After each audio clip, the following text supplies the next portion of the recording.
Thank you and welcome to the show this morning. The topic this morning is current political situations and conditions in Africa.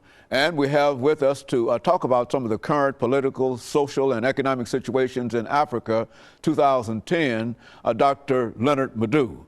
And Dr. LMadu, let me welcome you to the show this morning. And again, to remind our audience that you are officially our expert on Africa, as you have been many, many years. And what we'd like to do today is to talk about some of the things that are currently happening in politics and social activities and in economic activities in Africa. And so let's start off by having you to give us an overview in a real sense of the current situation, political situation in Africa. Thank you. Yes, you know, this 2010 has been one of the quietest, years in terms of internal political, violent actions on the continent. Most of the wars have winded down or have completely ceased.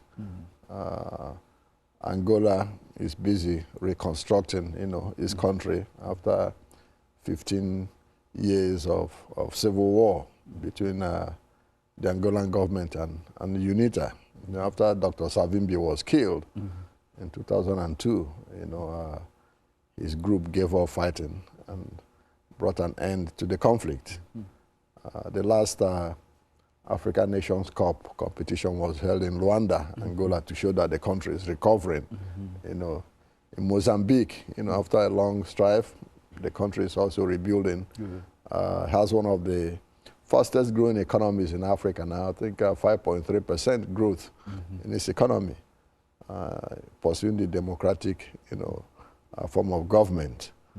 In the Congo, a little bit of mopping up is still going on. There's still some problems, internally. We still have the United Nations forces in the Congo, trying to bring some of the still, warring factions, if that's what you call them, to the table.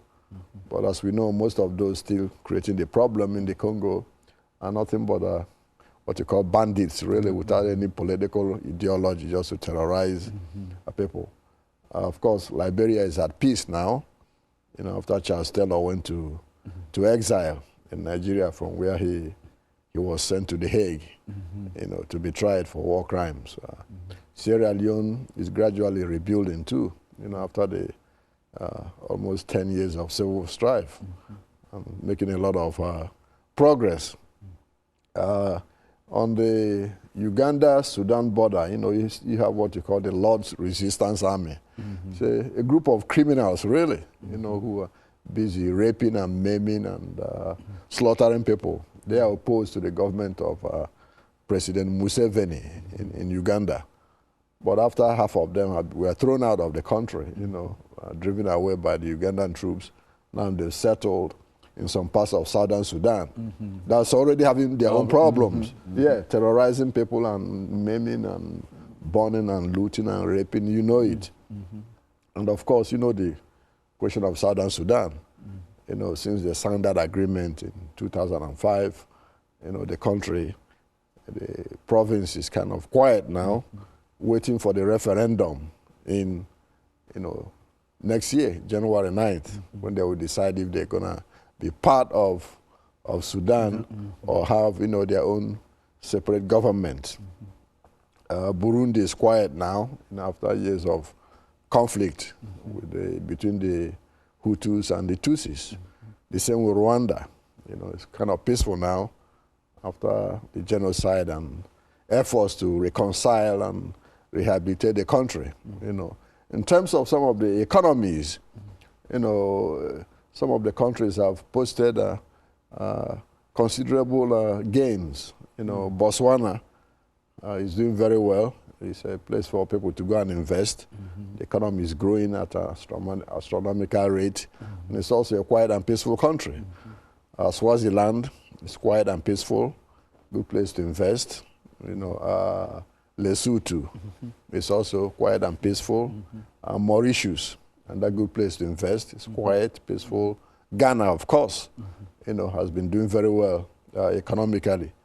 And Equatorial Guinea despite the fact that it's being ruled by a dictator, is regarded by the World Bank now as the fastest growing country, one of the fastest growing countries in the world. Yeah, with a population of 700,000 people and oil reserves as large as that of Kuwait.